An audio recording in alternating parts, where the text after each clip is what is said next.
So today I thought I would make a video about my grief story. And grief is not a fun subject to talk about, but I think it's important to talk about. And my goal in sharing my story is really just to encourage others, either because you are currently walking in grief or maybe you know somebody who is, and it's messy and it's a journey, and no grief path or journey or story, whatever you want to call it, is going to look the same. And there are definitely some universal similarities that happen when you lose a loved one or a friend. So I just thought I would share mine, and it's probably not going to be like a hilarious video. But I think, yeah, like I said, I think grief is something that it's really important to talk about. And yeah. So, a few years ago, over 3 years ago, my grandma had a stroke. And so I quit my job and I moved down to take care of her full time. And while I was down there is when Stephen and I met. Now, we knew each other. I was friends with his family. We went to the same church. But he and I had never really hung out or connected.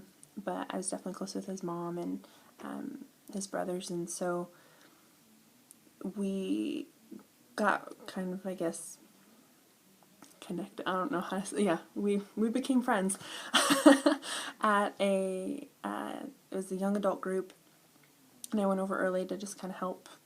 They were decorating a Christmas tree, and Stephen never would come into the group. He always kind of sat in the other room and played video games, and so I decided to harass him one night and sat on the couch and made fun of his video game and made fun of him, and he was making fun of me, and it was like awesome. And I remember sitting on the couch thinking, I like this guy. This guy's cool. He can hang. And I was just giving him a hard time. And he ended up joining our group that night. And while we were going around saying our prayer requests, Stephen had said he wanted more, godly Christian friends to hang out with. And our friend Anne says, Kelsey and I will hang out with you. And I remember at first thinking, way to throw me under the frickin' bus. Like, sheesh. And then I remember thinking, like, okay, fine. So I got a hold of Stephen after group, and I said, give me your phone number. We exchanged phone numbers, and I texted him, from your new bestie. And from that point on, that's really how we referred to each other. He was bestie in my phone. We just, we were instant besties. And really kind of had our first hangout. Went to the Jack in the Box, because we classy. And from that point on, we were pretty much inseparable. I woke up to his text messages. I fell asleep to them, which he would get really mad at me for. We would stay up till 4 a.m. watching movies and TV and laughing and joking. And one of those people where you just instantly connect and you instantly get each other. I never really had to explain myself. He used to always make the joke that we were the same person, but I was female and he was male, and I said, well, I'm prettier and you're smarter, so it's gonna work out. And yeah, it was pretty epic. So through some circumstances, my grandma got the okay to live on her own, so I moved back to where I was living before and got a new job. And he had asked me to come down for New Year's. So I spent New Year's weekend together, and it was awesome. And then as I was heading home, I gave him a hug, we talked, we were going to hang out the following weekend. A friend of mine, her boyfriend was killed in a car accident, and so the following weekend was going to be the funeral, and I was going to be down to support her. And Stephen and I had made plans to hang out. And that night, we had texted a little bit, and he had a headache, and so I just assumed he probably went to bed. And the next morning, I texted him, hey, how are you feeling? And I didn't get a response, which was sort of weird, but I just figured, oh, he's probably, signing up for classes or out and about and forgot his phone. I didn't really think too much of it, but I definitely had like a little bit of the girl in me that was like, wait, what did I say? What's happening? And I got a text from Susie, his mom, asking if I made it home okay. And I said, yeah, I got home at like 7 last night. She's like, okay, well, I love you. I love you too. So that might be weird to some people, but Susie and I texted each other, so that wasn't like weird. And then as I was driving home from training, Susie called me, and I picked up the phone, and she said, are you driving? And I said, yes. And she said, well, pull over and let me know when you have. And I was like, okay. So I knew something was up, but no clue as to what it would be. And pulled over, and she said, I'm really sorry, but Stephen was killed in a car accident. And I remember just repeating over and over, this is a joke, right? You're joking. You're joking. This is a joke. And we talked very briefly, and I just remember being in shock. Like, there's no way this is real. This is a dream. I'm going to wake up from this. This is a sick joke. I'm being punked. Like, there's no way that this is real. And we hung up, and I just lost it. And I started just sobbing. And I remember thinking, like I said, there's just no way that this is real. And your heart just feels shattered. I don't even think I can explain it. It was the most terrible experience of my life. And I called my mom and dad, and I knew they couldn't understand me. I knew I was crying so hard, but having to actually say the words, Stephen's dead, is the hardest thing I've ever had to say in my entire life. And I called my best friend after that, and just went home and just like washed my face, put on pajamas, and just laid on my couch in just a zombie state, because what do you do? Yeah, I just laid there like a slug. And she came over and made me casserole, and we watched a movie, and I just kind of was very out of it. And then the next night, my friend Holly came down, and it was hard too, because my family and all my friends are down in another city, and it's not like I can just go over to their house and be with them and cry with them. I'm completely secluded. This was really hard to feel really alone in grief. And my friend Holly came down the next night, and she was the biggest blessing to me. I don't think I could ever say thank you enough. She just was with me. She bought me chips and cookies, and we ate, and we cried, and she cried with me, and she just let me talk about him, and was just with me, so I didn't have to be alone, which was huge. And then my sister came down the following night, and my sister is hilarious. If you've never met her, she's like the funniest person, and she just made me laugh, and she cried with me as well, and we ate pizza. And she just was with me, and that was what I needed. I just needed people to be with me and to let me talk about him and what I missed about him. And that first month was probably the hardest month of my life, and I remember thinking, there's no way I'm going to get through this. I'm going to be a shell of a human being. I'm literally going to die. Like, there's just no way that I'm going to come out on the other side of this a whole human being. And just praying, like, God, just call me home. Just, I'm done. Like, there's no way. Just, can you please just take me home? And obviously God didn't listen to that prayer. But I remember praying from the very beginning, Lord, use this for my good and your glory. I don't want any part of this grief process. I don't know that I necessarily worded it that way at the time, but I just remember praying, I want to move forward. I never want to be in the same position. I don't want to look down the road 5 years and be in the exact same place that I was the day I found out he died. I want to continue to move forward. I want to learn and grow, and I want you to use this for my good, for my benefit, but for your glory. And I have to say, God has answered that prayer 1,000 million times over. Just wow.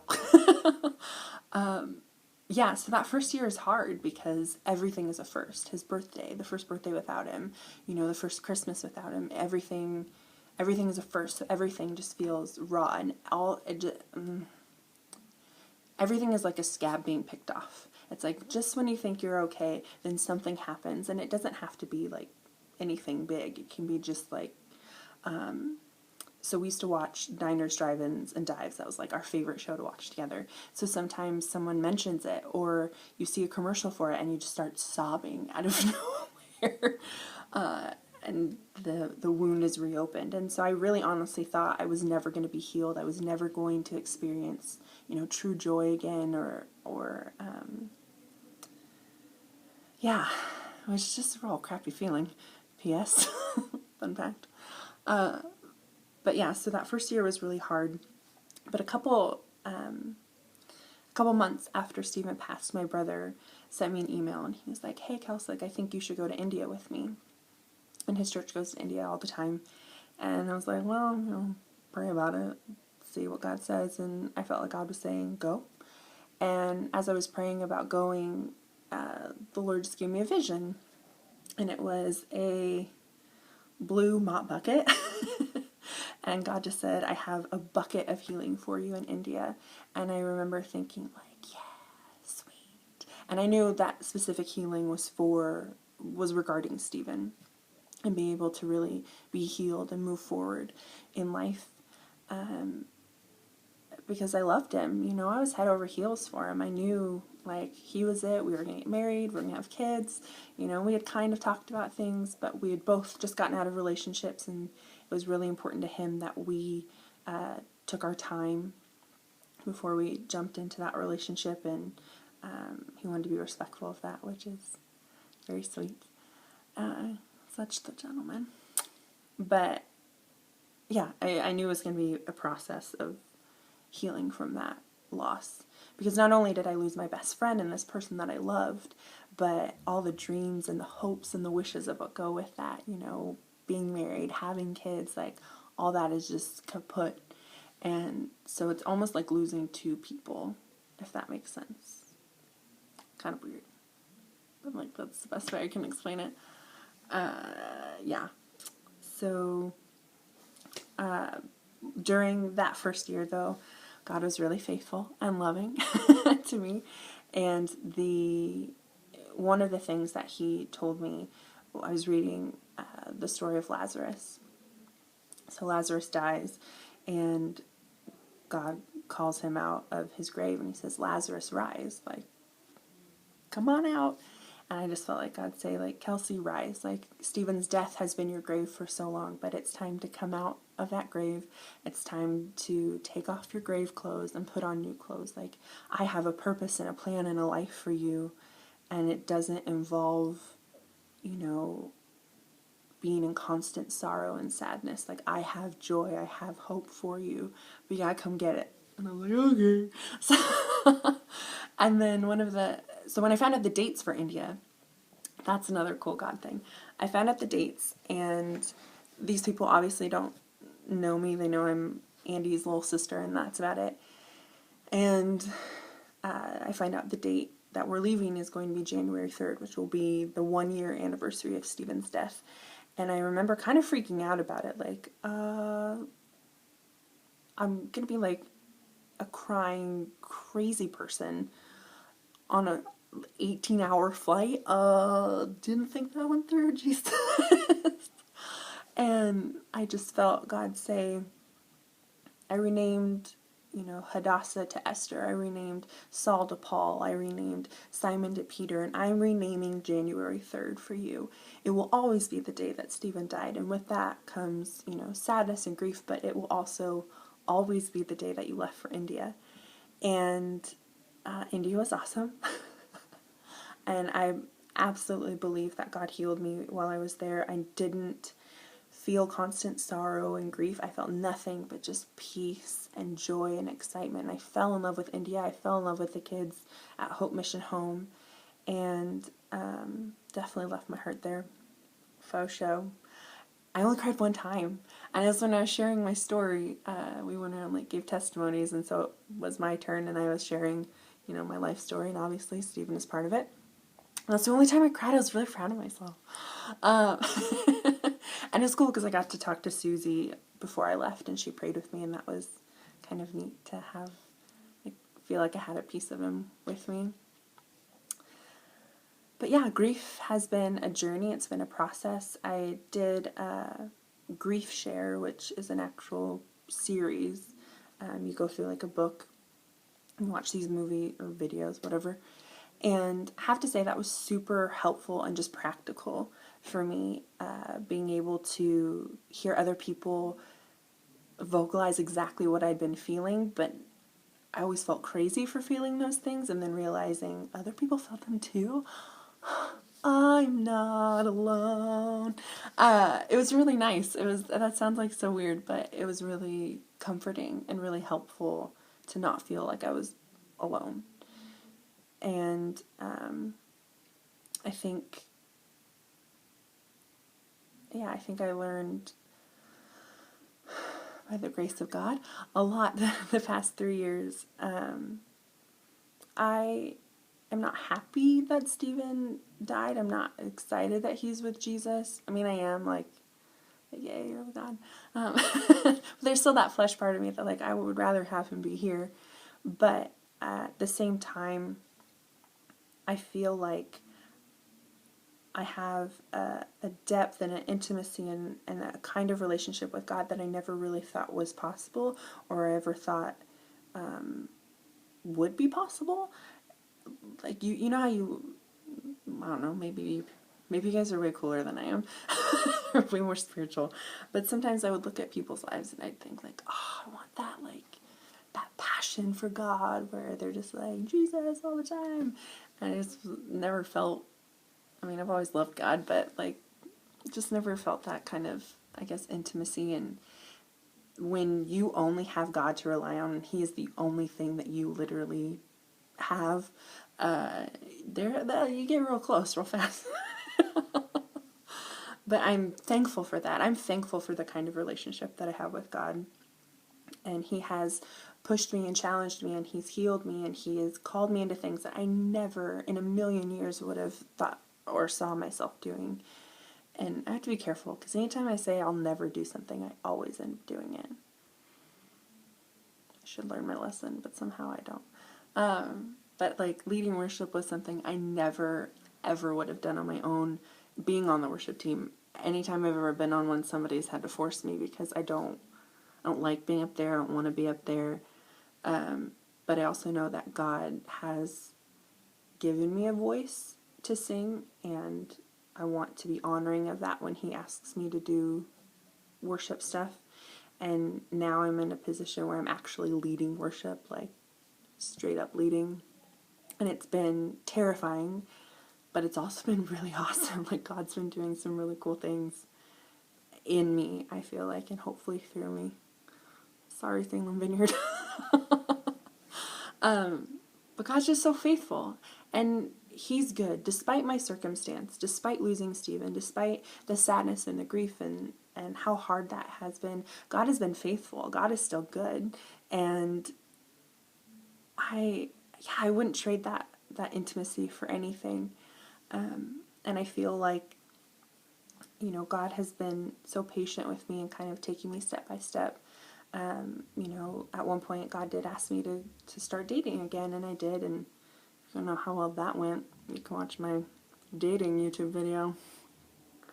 It didn't go well. I mean, you guys will be entertained because they're all terrible stories, but adventures. But yeah, grief sucks.